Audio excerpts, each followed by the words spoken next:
perfect submission, all is at rest. I in my Savior am happy and blessed, watching and waiting, looking above, filled with His goodness, lost in His love. This is my story, this is my song, praising my Savior all the day long. This is my story, this is my song, praising my Savior all the day long. This is my story, this is my song, praising my Savior all the day long. This is my story, this is my song, praising my Savior all the day long. Praising my Savior all the day long.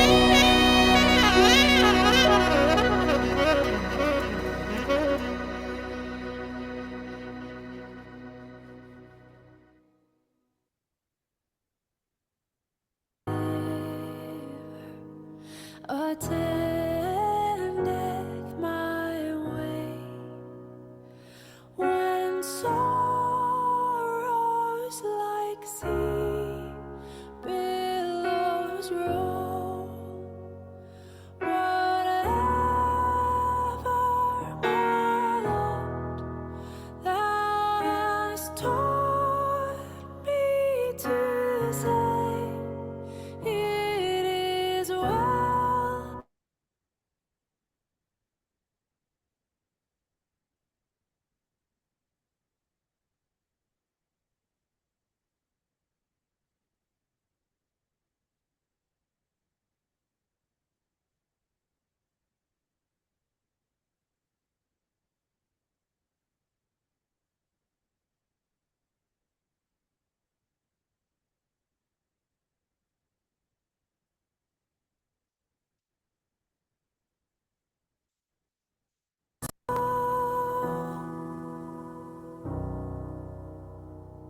Though Satan should buffet, though trials should come, let this blessed assurance control, that Christ hath regarded my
Hello po. Hello? Ayan, dinig nyo. Hello? Hello po. Dinig po ba? Yes. Yes po. Good Ayan, good evening. evening po. Yes. Yes. Saan ba yung volume? Asan ba yan? Sige po, Bishop, kayo na po mag-start.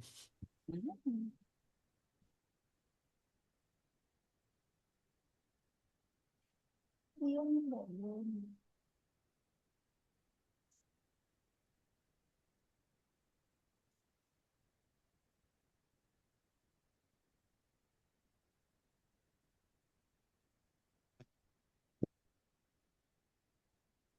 Narinig na?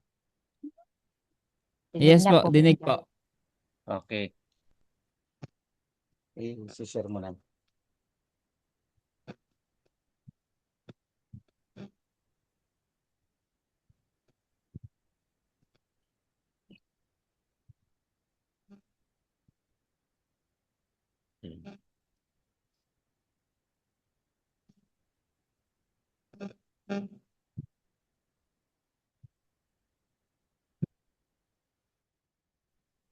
Pag mo lang yung ano kung gusto ko makita ko. Yung video.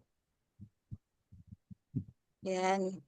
Hello po, isang magandang magandang gabi po sa ating lahat. Naririnig po ba ako? Yes po, good evening.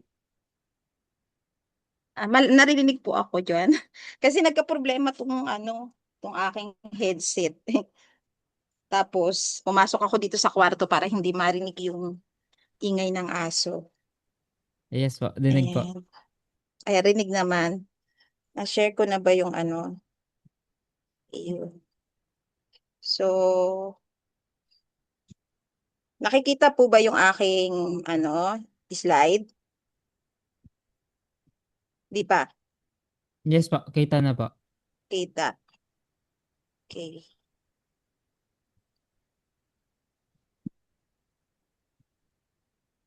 Mhm.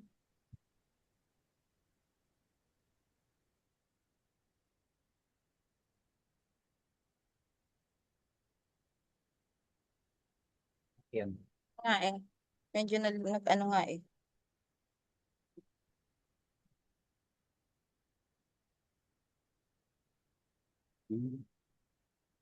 Medyo na ano yung format niya eh. Yun. Ayan.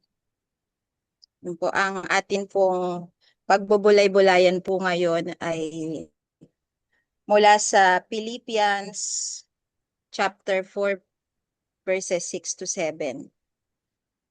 Actually po ito po yung verse na minimeditate ko month ago until today dahil malaki po yung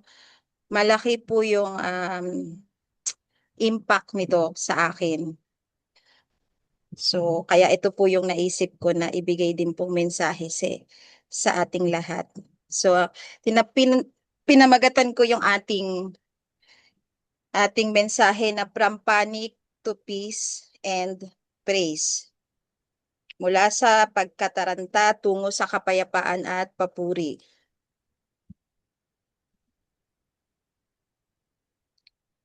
Ito po yung sinasabi sa text.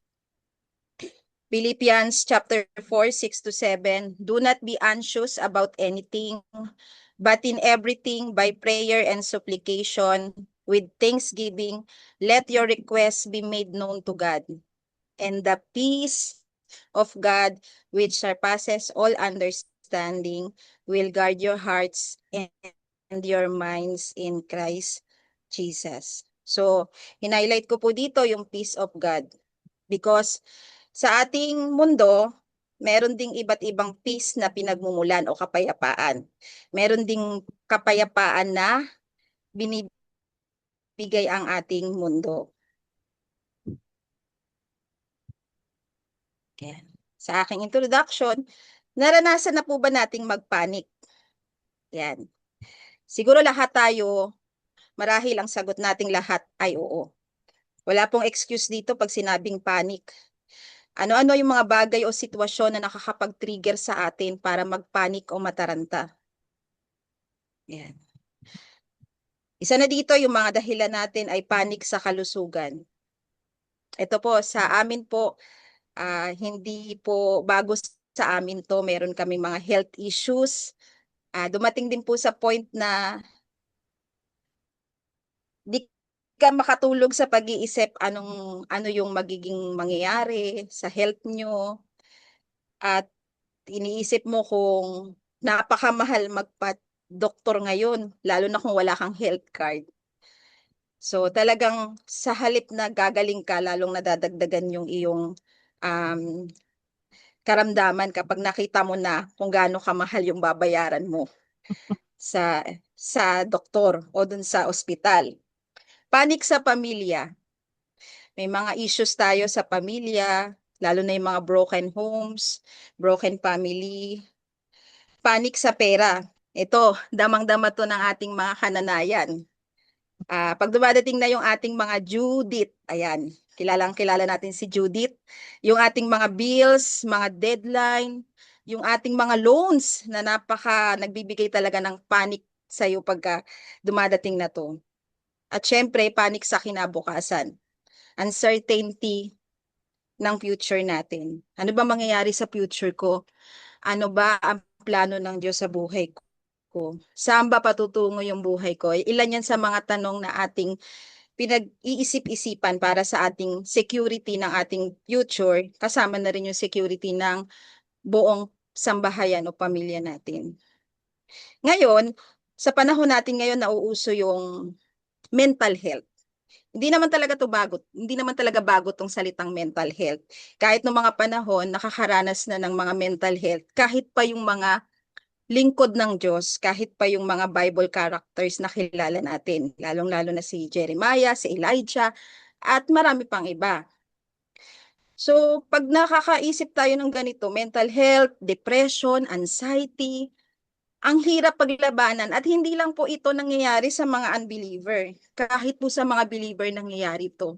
Yung papunta ka sa simbahan, pag uuwi ka sa bahay, pag nasa simbahan ka, akala nila ang saya-saya mo. Akala nila wala kang problemang daladala. Akala nila ang gaan-gaan ng buhay mo dahil nakangiti ka. Lalong-lalo na kung ikaw ay tinitingnan na mataas yung spirituality. So you need to, parang nagiging pretentious ka na. Nagpe-pretend ka na okay ako kasi wala kang may gustong pagpaalaman na ikaw yung nasa stage na nandun ka na sa panic at talagang yung anxiety halos kinakain ka na. Kapag may biglang problema, natural na mag-alala ang tao. Ngunit bilang mga mananampalataya, hindi tayo tinawag upang mamuhay sa takot kundi sa pananampalataya. Yung mensahe ni Pablo sa Pilipos chapter 4, 6-7 ay hindi lamang isang utos, kundi isang paanyaya. Mula sa panik, dadalhin tayo ng Diyos sa kanyang kapayapaan at sa huli ay papuri. At pag-isipan muna natin yung historical background ng aklat ng Pilipos. Ito ay matatagpuan sa rehiyon ng Macedonia. Ngayon, sa present times, ang tawag sa kanya ay Hilagang Greece. Roman colony status, may Roman citizen privileges. So yung mga nakatira dito, mostly, puro Roman citizen sila. Ito ang unang European city na napuntahan ni Pablo sa missionary journey niya. Ang simbahan ng Pilipos ay nakaranas ng mga pag-uusik at pagkakakulong. Matatagpuan natin yan sa Acts 16. Pagsubok sa pananampalataya at lipunan. Pagiging mapagbigay sa kabila ng kahirapan. Pakikipag-partner sa mission ni Pablo. Internal conflict sa simbahan. So lahat na nangyayari sa kanila, hindi bago sa atin. May nauna na sa atin. Kung meron man tayong dinaranas na mga ganitong karanasan, nauna na po sila sa atin. At mas higit pa nga ang karanasan nila kaysa sa atin. Maging yung internal conflict sa simbahan, may mga nagkakagalit na mga miyembro, mga leader, nangyayari din sa kanila. At sinabi ni Pablo, sila ay nakasulat din sa Aklat ng Buhay, kaya pinagbabati sila ni Pablo. Yung mga pag-uusig at pagkakakulong sa mga panahon na yun kasi ay talagang matindi yung pagdurusa na nararanasan ng mga mananampalataya dahil sa ganong sitwasyon, sa settings nila doon ay ipinagbabawal ang pananampalataya sa ating Panginoong Diyos. Ayan. Kaya yung pagsubok nila sa pananampalataya at lipunan, iba't ibang uri ng tao nandoon, may mga iba't ibang negosyante, iba't iba yung kanilang propesyon. May mga panahon na nawawalan sila ng negosyo, pinapasara, dahil nga sila ay nakakaranas ng persecution. Pero dahil doon, sa kabila nun, ang mga mananampalataya sa simbahan ng Pilipos ay sadyang generous, mapagbigay sila. Kahit na mahirap ang buhay nila, pinaghahati-hati, pinagsasama-sama nila yung kanilang mga mayroon sila para makatulong, lalong-lalo na para tulungan si Pablo. Ito nga, pagkakaroon ng joy in suffering. Sa gitna ng suffering na kanilang dinaranas, ay mayroon silang kaligayahan o joy. Yan. Okay. Kung iisipin natin, parang napaka-ironic dahil ang lugar ng Pilipos ay puno ng pagdurusa, puno ng opresyon, puno ng persecution. Ngunit sinabi ni Pablo sa kanyang sulat, ang sabi niya ay huwag kayong mabalisa tungkol sa anuman. At hindi lang ito sinasabi niya sa mga taga-Pilipos, papunta po sa ating henerasyon. Ito yung makikita natin sa Pilipos, dun sa unang bahagi ng chapter 6. Huwag kayong mabalisa tungkol sa anuman. Sa English version, meron dito na King James version, do not worry for nothing. Ibig sabihin, wala pa nga, huwag mo na munang problemahin. Huwag mo na munang Bahala. sa bagay, normal sa atin, dating hindi pa nagaganap ang isang pangyari. Minsan, o madalas, nauunahan na natin ang takot. Ang salitang Grego na ginamit para sa mabalisa ay merimnao. Ito yung exegesis niya. Ito ay nangangahulugang hating isip sa iba't ibang direksyon na bibigatan ng pag-aalala. Ito lahat nararanasan ng isang taong nababalisa. Hindi sinasabi ni Pablo na walang problema. Ang sinasabi niya ay huwag hayaang kontrolin ng problema ang iyong puso. Dumadating ba tayo sa puntong ganito na parang yung problema mas malaki kaysa sa Diyos na ating pinananampalatayanan? Sa isa Diyos na nangako na hindi kita iiwan, hindi kita pababayaan, ako ay kasama mo, ako ay sumasa iyo. Pero dahil sa mga problema natin, mas nakikita natin yung laki ng problema. Halimbawa sa Biblia, si Marta. Si Marta ay nabalisa sa maraming gawain. Sinabi ni Jesus, Marta, Marta, nababalisa ka at nababagabag tungkol sa maraming bagay. Makikita natin yan sa Lucas. Si Marta ay hindi nawalan ng pananampalataya sa Diyos. Ang naging problema niya, nawalan siya ng focus sa Diyos. Yung focus at napunta sa mga distractions. Ganyan tayo pag nag-aalala. Ang mga distraction sa mga alalahanin sa buhay, ang una nating nakikita, ang una nating naiisip, bago pa natin maisip kung sino ang Diyos na pupwedeng magkaloob ng ating mga pangangailangan at sumagot sa ating mga suliranin. Mula sa panalangin, ito yung pangalawang puntos natin, kundi sa lahat ng mga bagay ay ipaalam ninyo sa Diyos ang inyong mga kahilingan. Ito yung prayer. Ito yung pananalangin. Lumalapit tayo sa Diyos para ipaalam kung ano ang ating mga damdamin, ang ating mga nasa isip, ano man ang ating mga dalahin. Though alam naman na niya kung ano ito, ngunit higit na nais ng Diyos ang tayo ay maging persistent sa ating pananalangin. Sapagkat ito ang nagpapakita na kailangan natin siya. Ito ang nagpapakita na dumedepende tayo sa magagawa ng ating Diyos Ama sa langit. Ang lunas ng Diyos sa panik ay hindi denial. Alam ng Diyos na nagpapanik ka. Alam ng Diyos na meron kang anxiety. Alam ng Diyos na nag-aalala. Hindi yan dinideny. Pero ang lunas natin, panalangin. Ang lunas na gustong ibigay ng Diyos, anak, tumawag ka sa akin. Kapag ang panik ay naging panalangin, ang pag-aalala ay nagiging pagsamba. Kapag tayo po ay nagpapanik, nakakalimutan natin na ang Diyos ang ating dapat lapitan. Madalas, iba yung nalalapitan natin. Mas madalas naiisip natin yung mga taong pwede nating takbuhan para sa tingin natin ay maging solusyon sa problema natin. Minsan, ang pinaka-last resort natin ay ang panalangin. Mas nauuna nating resort ay yung mga tao o yung mga bagay na alam natin na pwede nating hingan ng solusyon. Kapag ang tuhod ay lumuhod, ang puso ay gumagaan. Totoo po ba ito sa atin? Na kapag ikaw ay lumuluhod sa presensya ng Diyos, nararanasan mo, napo-pour out, nadarama mo, lahat ng mga hinaing mo, maging ang mga prayers na hindi pa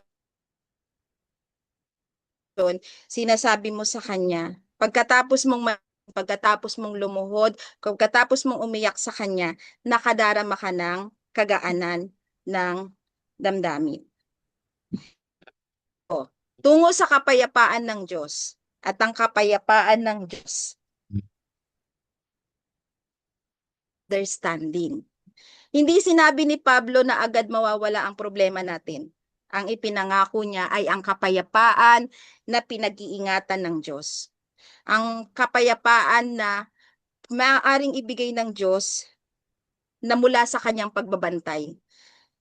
Ito kasi yung guarded di ba? Yung guarded termino ng militar na binabantayan ka. Binabantayan ng Diyos ang isip at puso mo. Binabantayan niya ang kapayapaan na siya rin naman mismo ang maglalagay sa iyo, sa puso mo. Kapayapaan ng salitang Grego ay erin. Katumbas ito ng salitang Hebreo na shalom.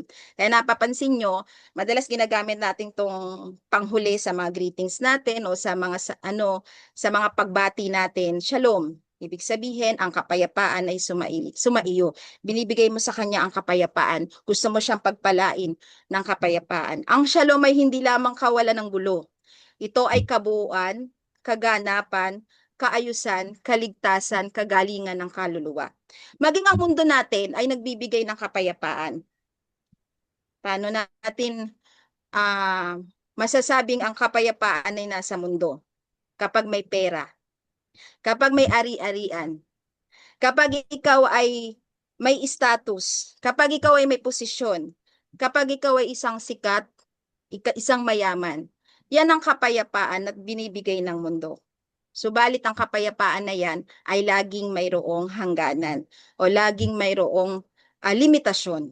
Ang kapayapaan ng Diyos ay hindi nangangahulugang walang bagyo. Nangangahulugan nito na may kapayapaan ka kahit nasa gitna ng bagyo. Naalala niyo po yung kwento na siya ay natutulog, si Jesus ay natutulog sa gitna ng unos, naginising siya ng mga kanyang apostol. Subalit payapa siya. Yun ang nais ng Diyos, sa gitna ng bagyo, tayo ay pumayapa. Sinabi ni Jesus, kapayapaan ang iniiwan ko sa inyo, ang aking kapayapaan ang ibinibigay ko sa inyo. Hindi tulad ng ibinibigay ng sanlibutan, ang ibinibigay ko sa inyo. Huwag magulumihana ng inyong puso, ni matakot man. Napakalinaw na hindi lang si Apostol Pablo, mas higit na mapapanaligan natin ang sinabi ng Panginoong Hesus. Kapayapaan ang iniiwan ko sa inyo. Malaking salita. Malaking impact ang salitang ito. Ang aking kapayapaan ang ibinibigay ko sa inyo. Hindi ito katulad ng ibinibigay ng sanlibutan. Yun yung sinasabing the peace that passeth understanding. Yung hindi kayang maunawaan ng sanlibutan. Minsan meron kang isang kapatid na hindi pa nakakakilala sa Panginoon.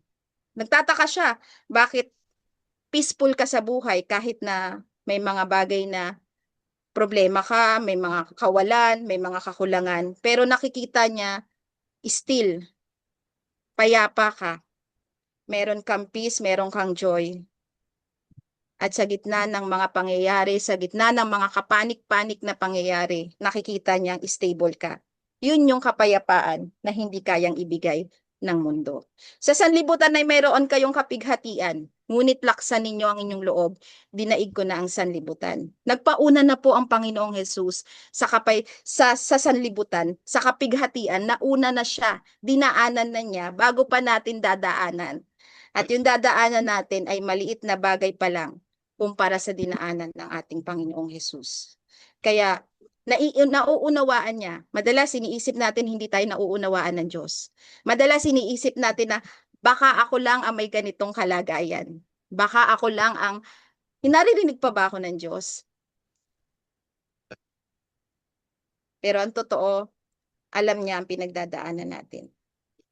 Ang apat, mula sa peace patungo sa praise o sa pagpupuri. Kapag naranasan natin ang kapayapaan ng Diyos, ang natural na bunga nito ay papuri. Subukan niyo po na isipin ang mga negatibong bagay. Mahirap magpuri sa Panginoon. Lalamunin ka ng mga negative things na pwede mong katakutan. Maraming worst things na pwede kang ilagay sa isip mo. Pwede kang mamili ng ilalagay sa isip mo. Negative o positive things. At ang positive things na yan ay nagmumula sa ating Panginoon.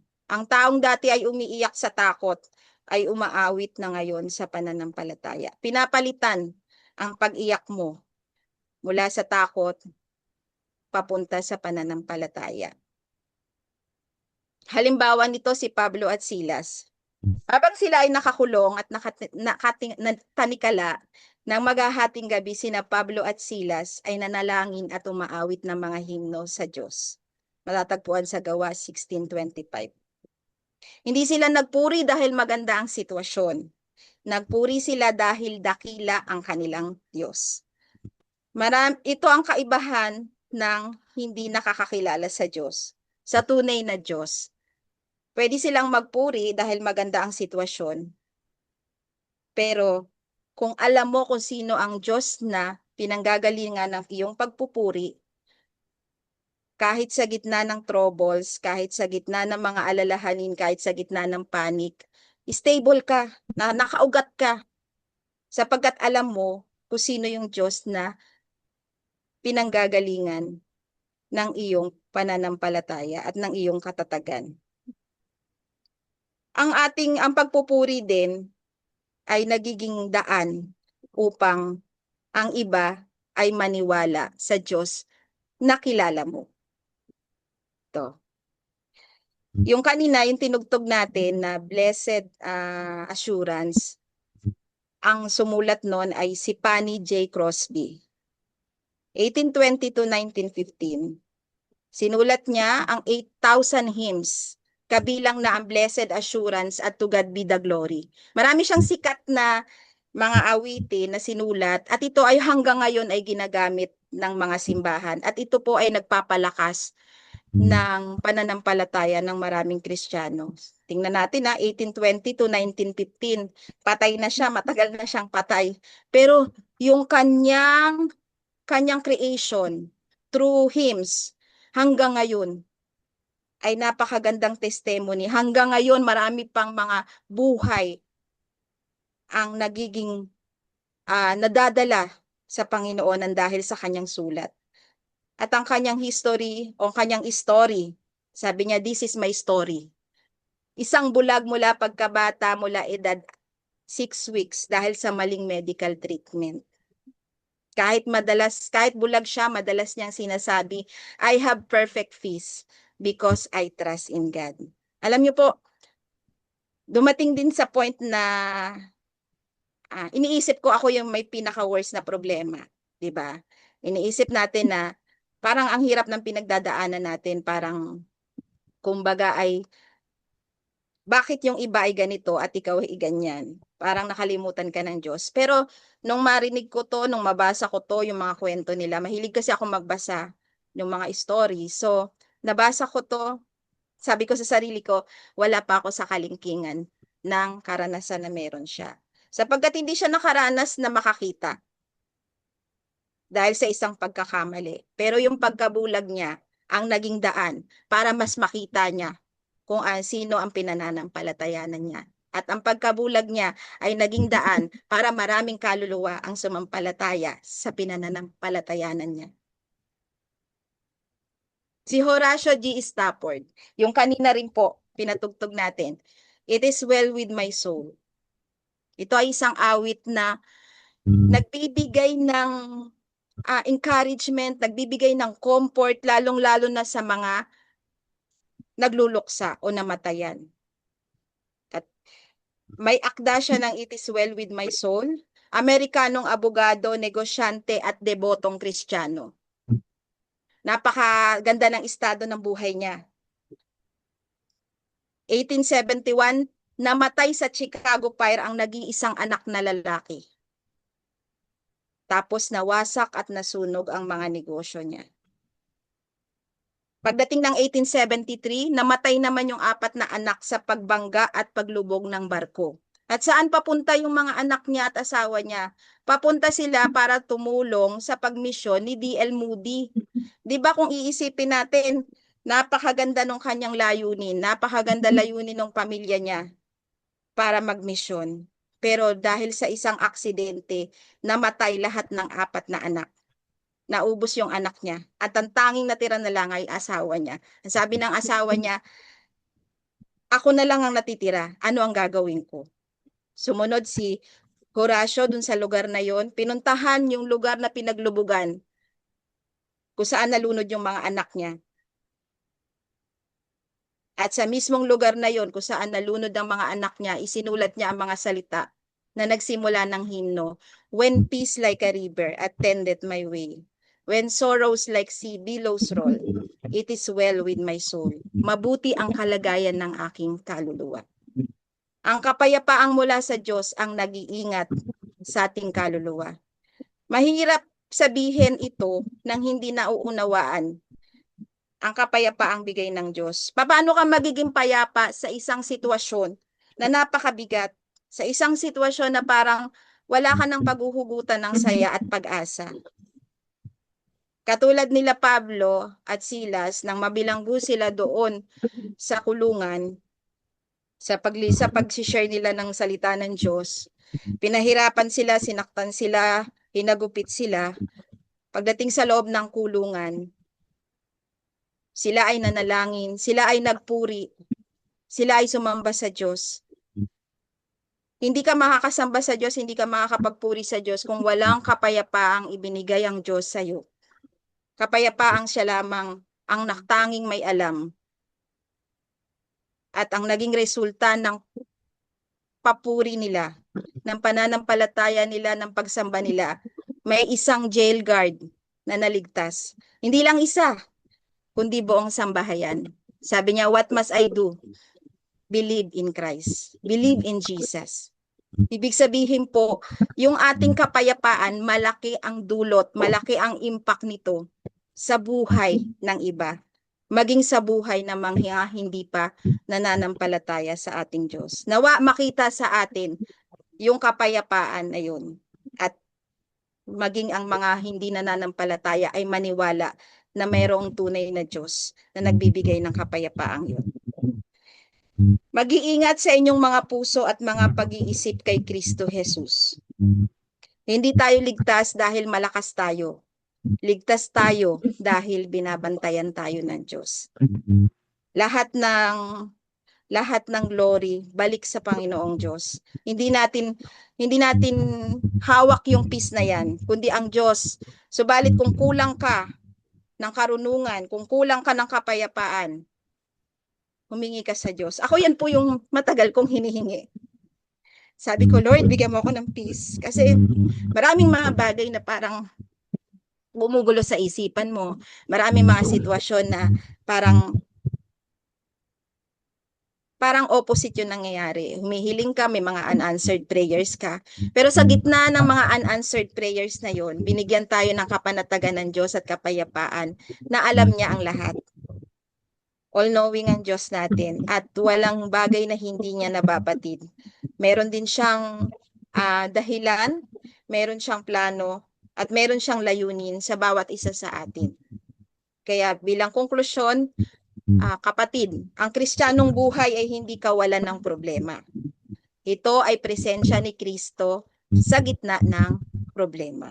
Ibig sabihin, kung dumaranas ka ng panic, manalangin ka. Hindi sinabi ng Diyos na mawawala yung problema mo o magbabagong bigla ang sitwasyon mo. Hindi yan isang magic.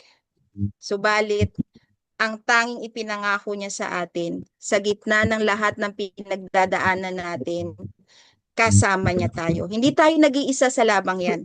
Hindi tayo nag-iisa sapagkat nauna nang nagtagumpay ang Panginoong Hesus. Tanggapin ang kapayapaan ng Diyos. Kapag may kapayapaan ka, ang lahat ng mga problema ay napupunta sa pagpupuri.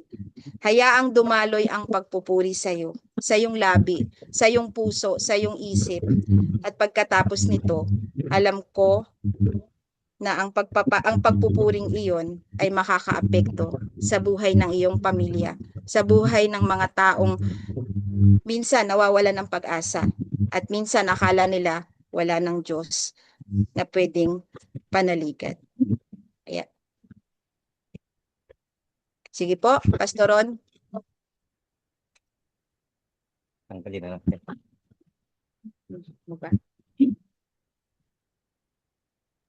Ikaw na, Bishop, nakasilip ka na eh.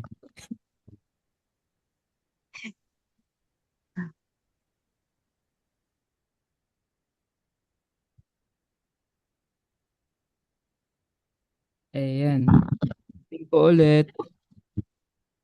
Ayan po, maraming salamat po sa magandang message po sa gabing ito.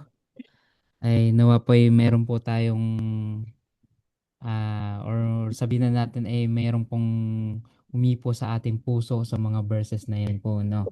So, sa gabing ito, any reflection po regarding po sa shinare po ni Pastora Rowena po? Pastora Rose. Isang mapagpalang gabi po sa bawat isa. Maliwanag naman po yung mga salitang binigkas po ng Panginoon doon sa kanyang mga salita at naipaliwanag ni Pastora Rowena na sa bawat problem, sa bawat persecution or circumstances na nararanasan natin sa bawat araw ng buhay, kailangan lang po talagang lalo tayong kumapit kay Lord eh. Kasi siya po yung nakakaalam kung ano yung dapat at tamang paraan para magkaroon ng solusyon yung iyong kabalisahan, yung pagpapanik mo sa ating buhay.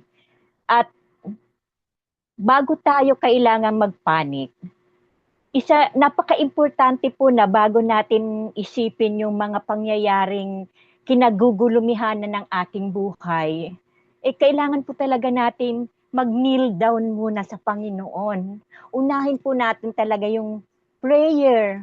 Kasi doon po magbibigay ng presence si Lord, doon siya mangungusap through mind, doon siya magbibigay sa atin ng tamang solusyon kung ano yung mga bagay na dapat po nating hakbangin. Kasi sa panahon po natin ngayon, hindi po tayo exempted sa pagpapanik sa kawalan, sa karamdaman, sa problema. Kasi the more na mula po nang tayo'y tumanggap sa Panginoon at naging Diyos po natin siya, the more na marami pong testing sa buhay natin The more na pinapakita ng kaaway na tingnan ko nga kung may magagawa ang Diyos mo sa buhay mo, tingnan ko nga kung hindi mo tatalikuran ng Diyos sa buhay mo. So sa mga ganyan pong mga na i-encounter natin ng mga problema sa araw-araw, wala po tayong ibang dapat talaga gawin kundi lumapit sa Lord. Kasi po, nasa Kanya po yung katugunan, nasa Kanya po yung kapayapaan, nasa Kanya po yung ano ang dapat nating gawin na paraan para sa kabila ng mga nangyayari sa ating buhay ay makapagpuri pa rin po tayo sa Diyos. Kaya napakaganda po na ng mensahe ng Panginoon sa gabing ito na sa kabila ng mga pangyayari ngayon, lalo na po yung nangyari sa Gensan, di po ba? Nagpanik po yung mga tao. Pero sa halip na magpanik po tayo magtiwala na lang po tayo sa Diyos.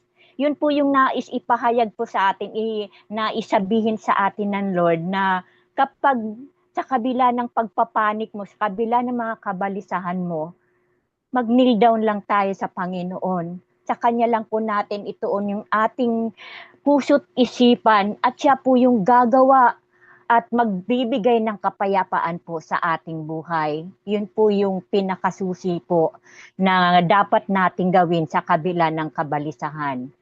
Mag-pray po tayo, humingi tayo ng kapayapaan kay Lord at magtiwala po lagi tayo sa Panginoon. Yun lang po, Pastor Ron. God bless po. God bless po, Pastor. Ayun, share na lang din muna din ako. Ito mapanakit si Pastor Weng eh. Introduction pa lang mapanakit na eh. Kasi actually ano naman yun eh. Yung tanong niya kanina, naranasan na ba nating magpanik sa buhay? Yung nakapanik natin yan kapag nandyan na si Judith eh. Di ba po? Napa, ang ganda-gandang pangalan pero nakakakaba. Lalo to lang pa. Tapos, isa pa yung ano po eh, yung sinabi po kanina ni Pastora Weng na it's very hard na ipakita sa tao na napakatatag mo. Ipakita na ano, especially kapag may hinawakan ka ministry. Kasi marami pong nakatingin sa inyo po eh. Kumbaga, ano na, ikaw yung ano nila eh. Hindi ko naman sinasabing ina-idol ka nila, pero ikaw yung nagiging picture ng ano eh, pagiging matatag. But in the behind of that, ang hirap po kasi talaga na hindi magpanik. Especially with comes sa po tayong mga ano sa buhay eh, may mga sariling karera tayo sa buhay. Meron po tayong mga responsibility na out of church na nararamdaman natin ang sobrang panik talaga. But yun nga, dapat it comes naman po pagdating sa ano ng ministry natin eh dapat yung mga nasasakupan natin ay hindi makita na na hindi tayo matatag. Kasi the more na lalapit ka sa Panginoon, mas lalong dumadami yung problema eh. Kung tutuusin lang po eh. Kasi kasi kapag ka nasa mundo ka, wala ka naman, hindi ka na iistorbohin ng kalaban po eh. Kasi alam na nasa iyo ka na. So ang pupuntiryahin niya, talagang yung mga malalapit sa Panginoon. Pero the good thing po kasi kapag tayo po ay nasa Panginoon, alam po natin na may isang Diyos na laging nandiyan para tayo gabayan. At especially ang Diyos natin, yun yung Diyos na malalapitan natin lalong-lalo na when we are heartbroken po eh. Kaya nga sabi nga po, mas malapit ang Panginoon sa mga heartbroken. Kasi sila po talaga, open po sila. Sila po yung unang-unang madaling lapitan. It comes po kasi nandun, nagkakaroon ng space sa puso nila para sa Panginoon. Pero pinapaalala po sa atin ng verse sa Philippians na everything dapat hindi po natin. Do not be anxious. Kasi dapat lahat po ng yan itaataas natin sa Panginoon. We are praying para hindi baguhin yung plano ng Panginoon sa atin, kundi i-align kung ano yung plano ng Panginoon para sa atin. And also, it helps us to guard our hearts. Pagkilala natin or alam natin may Panginoon tayo. Meron pong nagbabantay. Hindi lang tayo, pati ang Panginoon sa puso natin. And also our minds. Kasi pinakamahirap kapag po tayo nag-iisa, pinakamahirap pong kalaban ang sarili natin. Kasi kapag nag-iisa tayo, may mga bagay pong hindi natin or may mga bagay tayong naiisip, nagagawa kapag wala pong nakatingin sa atin. So it's very important na dapat ang puso at ang isip natin ay nakatuon, nakafocus sa Panginoong Hesus. Yun lang po. Pastora, Naning, may share po ba kayo?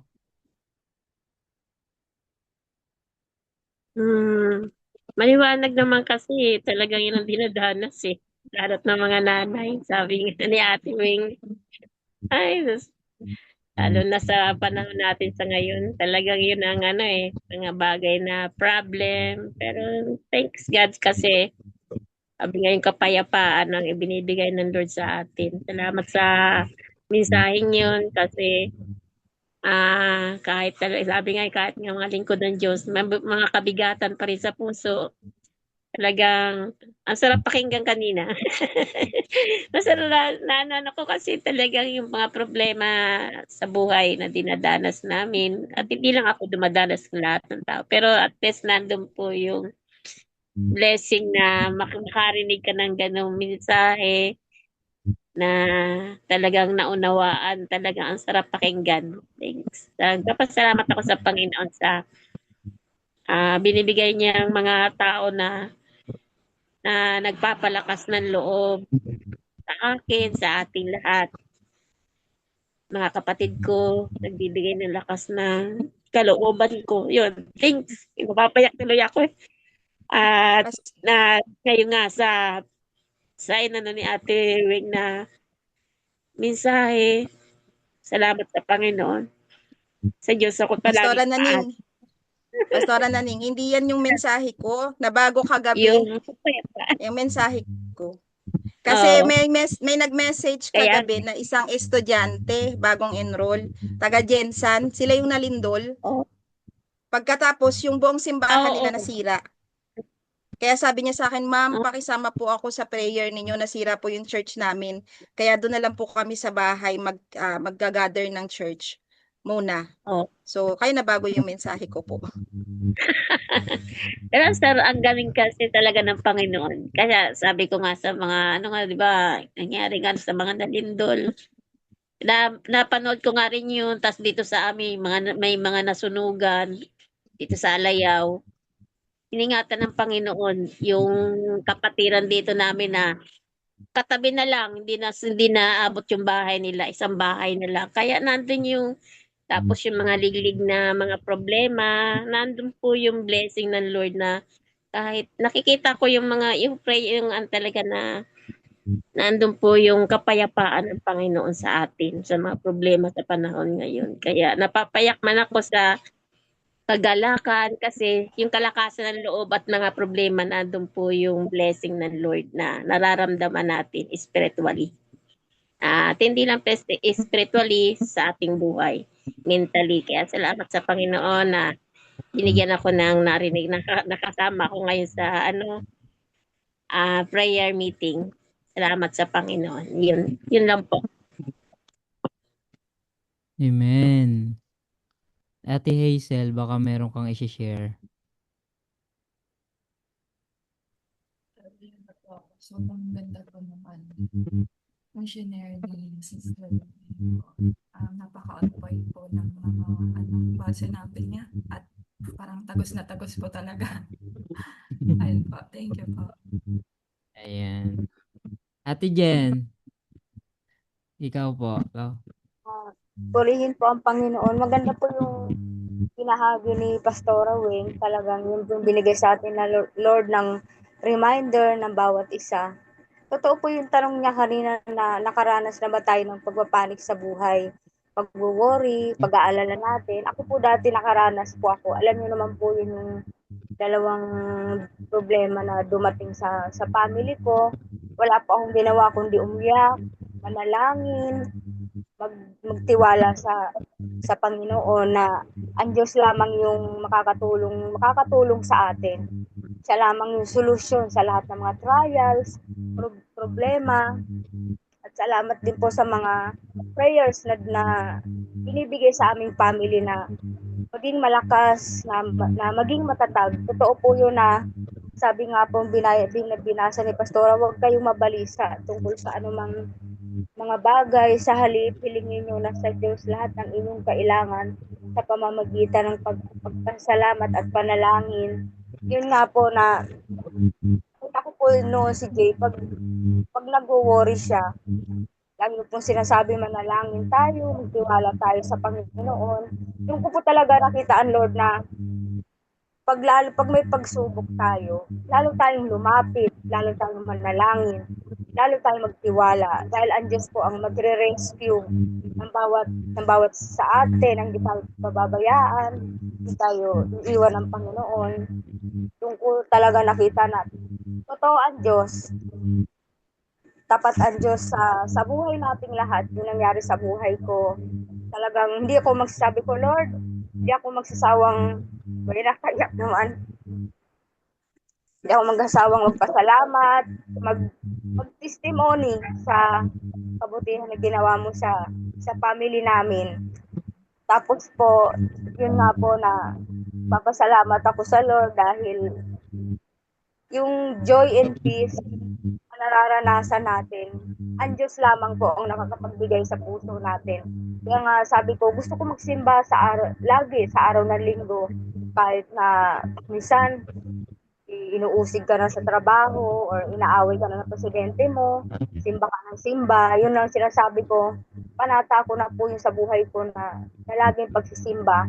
Sa pamamagitan ng pagsisimba, pag-share ng pagkikinig ng salita ng Diyos, nagkakaroon po tayo ng joy and peace. Salamat po sa binahagi ng Panginoon, salita ng Diyos at magiging kalakasan natin sa bawat isa. Purihin po ang Panginoon. Ayan, amen po. Pastora Naning, ikaw ang aking hinihingan para sa closing prayer. Sige po. Sige po. Tayo po ay manalangin. We praise you, Lord God. Hallelujah. Amang banal, salamat po, God, sa gabing ito. Salamat po, Panginoon, sa pagmamahal niyo. Salamat, Panginoon, sa ginamit po pong mensahero, Lord. We thank you sa kagalakan, kapayapaan, Panginoon, ng bawat puso namin, kalakasan nagmumula sa iyo.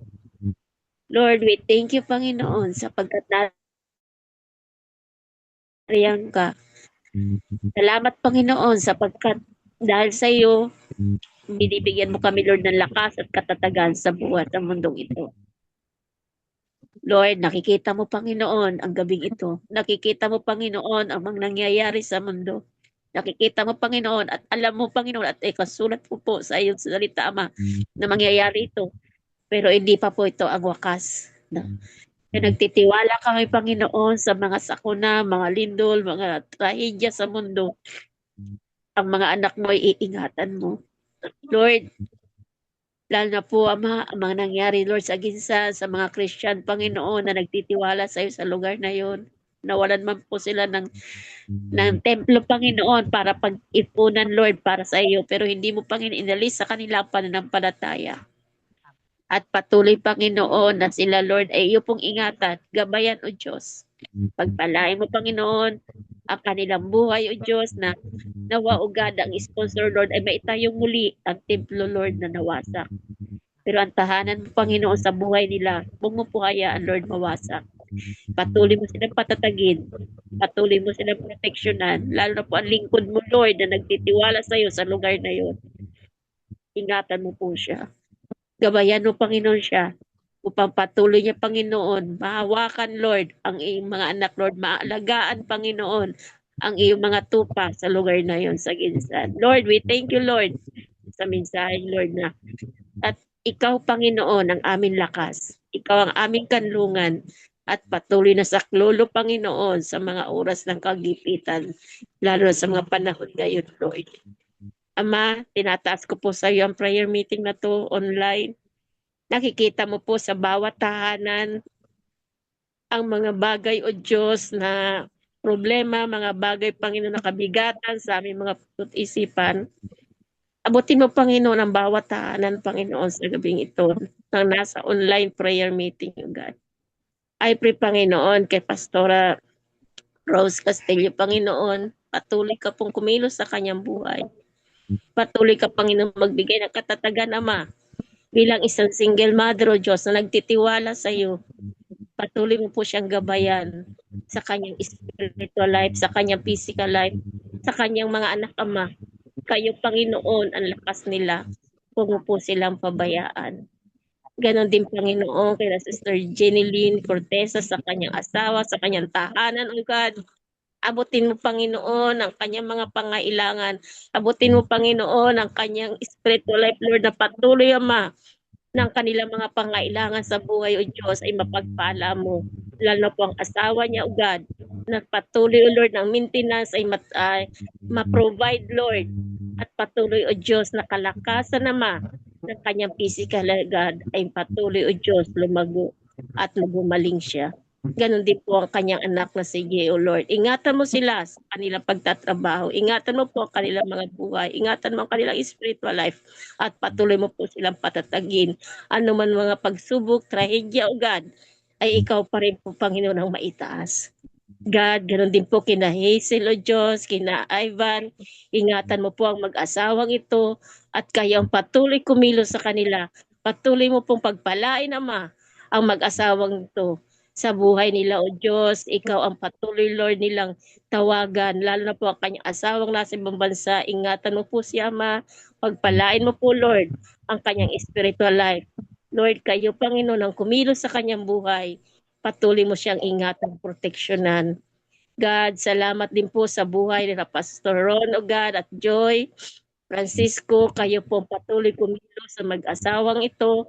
Patuloy mo po siyang ingatan, Lord, gabayan naman sa kanilang buhay, spiritual. Patuloy mo sila, Panginoon, pagpalain, Lord. Ano man, Panginoon, mga kailangan nila, O Diyos, ay iyo, Panginoon, i-provide, O God. God, ingatan mo sila, Ama, at patuloy kang kumilos sa kanilang buhay. Lord, pagpalain mo, Panginoon, at ingatan mo, Panginoon, sa kanilang pagpasok sa work, kayo patuloy kumilos at mag-ingat sa kanilang, Panginoon, araw-araw na travel, O God. We thank you, God. At ganun din po sa buhay ni Pastor Vic Vergara at si Ate Wing, Lord. Patuloy mo pong ingatan ang mag-asawang ito na patuloy mo po silang ginagamit sa iyong ubasan. Lord, patuloy mo, Panginoon, palawakin ang kanilang hangganan, ang kanilang ministry na kanilang hinahawakan. Ingatan mo po ang kanilang physical life, Lord, na patuloy po silang maging malakas.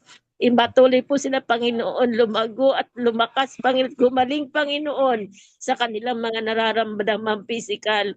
Lord, ingatan mo sila, proteksyonan mo po sila sa gawa ng kaaway. Ikaw, Panginoon, ang patuloy kumilos sa buhay nila, Panginoon. At anuman, Panginoon, mga pangangailangan nila, lalo na po sa financial, O God, upang patuloy, Panginoon, lumago ang kanilang ministry. Ingatan mo, ibuhos, O Panginoon, ang masaganang pagpapala sa kanila upang patuloy, Lord, dumaloy, Ama, ang masaganang pagpapala sa ministry, Panginoon, na kanilang hinahawakan. Lord, pagpalain mo po ang Antioch Mission, pagpalain mo, Panginoon, Antioch Mission Philippines, Antioch Mission Korean, Panginoon, na patuloy nagbibigay ng sponsor, O Lord. Patuloy kang mag-ingat, Ama, at sa mga anak mo, Lord, na mga churches, Lord, nagtutulungan, mga sponsor, Lord. Patuloy mo pong i-bless ang mga anak mong ito. Pagpalain mo, Panginoon, ang iyong anak, ang iyong mga lingkod, Lord, na patuloy na po provide. Lord, patuloy kang kumilos kay Pastor Vic Vergara at patuloy, Lord, sa kanilang buhay, Ama, na patuloy po nagpapagamit sa iyo para sa mga ministering ito. Kayo, Panginoon, ang lakas nila at kanlungan. Ano man mga problema na kanila nalalasap, na kanila, Panginoon, nakikita, O Diyos, ay patuloy mo po silang patatagin. Ingatan na, Panginoon, ang kanilang ministry, O Diyos. We thank you, Panginoon, sa gabing ito. Salamat sa kalakasan at patuloy mo, Panginoon, ingatan ang iyong mga anak. Ang iyong kapayapaan, Ama, ay patuloy pong ilagay sa aming mga puso't isipan. Ano man mga problema, suliranin, Ama, mga pagsubok na dinaranas, Lord. Ikaw, Panginoon, ang aming lakas. Salamat, Panginoon, sa mensahe mo sa gabing ito. We thank you, God. Ito po aking dalangin, Ama, sa ngalan pa ng Jesus. Amen. Amen. And Picture po tayo para po sa ano, sa gabing ito. Ayan. Open po ng ating mga cam. Ay, wala pala yung sa akin. Ayan.